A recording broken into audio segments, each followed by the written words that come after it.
मेरी समझ ये कहती है कि कोई भी व्यक्ति, आप, मैं, जब भी धर्म अधर्म के विषय में कुछ भी सुन रहे हो, कोई भी व्यक्ति से, तो उसे एज इट इज़ मान नहीं लेना चाहिए, लेकिन उस पे खुद से सोच विचार करके ऑथेंटिक रेफरेंसेस और कुछ मूलभूत नियमों को ध्यान में रखकर धर्म अधर्म की खुद की समझ खुद ही तय करनी चाहिए।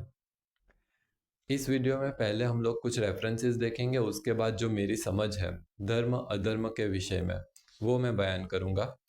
तो रामानंद सागर जी की जो रामायण सीरियल है और बी आर चोपड़ा जी की जो महाभारत सीरियल है, उसमें धर्म शब्द का उपयोग किस तरीके से हुआ है और उस पे से हम क्या मतलब निकाल सकते हैं, उसको देखेंगे एक बार। तो उनके संवाद में हमें कई जगहों पे स्त्री धर्म, पुत्र का धर्म, राजा का धर्म, सेवक का धर्म जैसे शब्द सुनने में आते हैं। इस पे विचार करने पे जो मेरी समझ कहती है वो ये है कि वो लोग धर्म शब्द का उपयोग मोरल ड्यूटी या मोरल प्रिंसिपल्स के तौर पे करते थे। वैसी मोरल ड्यूटीज या प्रिंसिपल्स जिसे अगर हम फॉलो करें तो जीवन और समाज व्यवस्था को एक उत्तम तरीके से संचालित कर सकते हैं हम।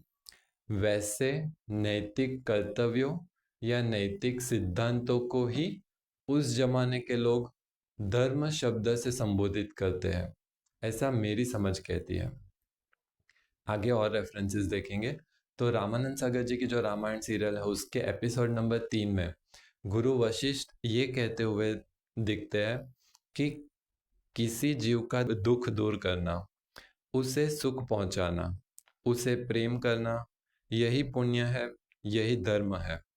और किसी को पीड़ा देना, किसी का मन दुखाना, यही अधर्म है, यही पाप है।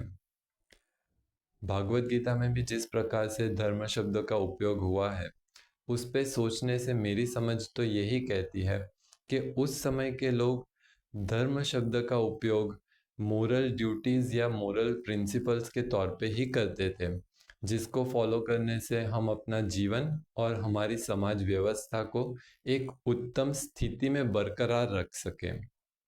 वैसे मोरल ड्यूटीज़ या मोरल प्रिंसिपल्स के लिए वो लोग धर्म शब्द का उपयोग करते थे।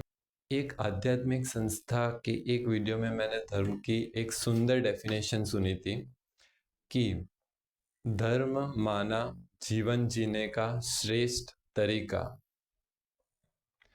अब मेरी जो समझ है धर्म अधर्म के विषय में वो बयान करूँगा।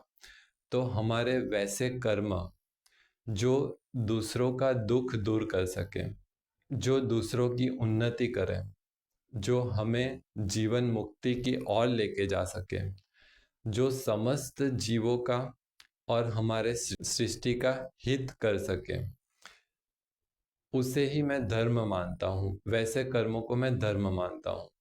और हमारे वैसे कर्म जो अगर कोई दूसरा हमारे साथ करे तो हमें मंजूर ना हो, वैसे कर्म अगर हम दूसरों के साथ करें तो उसे मैं अधर्म मानता हूँ।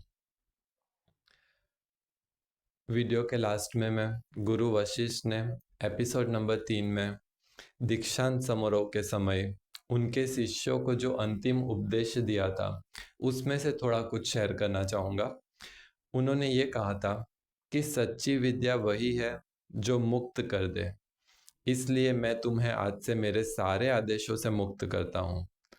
अब जीवन पंथ पे आगे बढ़ने का मंत्र होगा आत्मदीपो भव, अर्थात मेरे आदेशों का अंधविश्वास करके पालन करना आवश्यक नहीं। अपनी विद्या, अपने विवेक के सहारे अपना धर्म, अपना कर्तव्य स्वयं निश्चित करो। ओम शांति।